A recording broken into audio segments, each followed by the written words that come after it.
Hello everyone and welcome to another CBCLIPS. This week's CBCLIPS was an infant with a posterior cervical mass and an ultrasound that was very typical of a lymphatic malformation, and really everyone who commented came up with the correct diagnosis.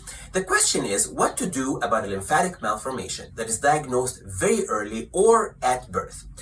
Well, I think we need to go back and ask ourselves, why do we intervene? We intervene because we believe they might grow or will not regress since they're malformations and they're not tumors.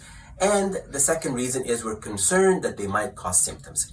And I would like to make the point this week that in fact a significant number of lymphatic malformations will in fact regress.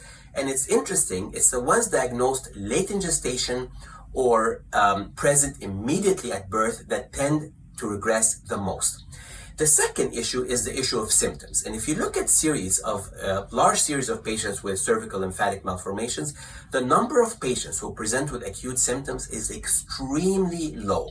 And in fact, a malformation limited to the posterior cervical area is highly unlikely to cause any airway compression. So I would agree with the very few surgeons among the many of you who commented who were comfortable simply observing this for the time being, because in fact, this patient had complete resolution of the lymphatic malformation by 6 months of age, as you see here. And I will show you a couple of other examples, as you see here, both cervical and lymphatic, that also completely resolved without any intervention.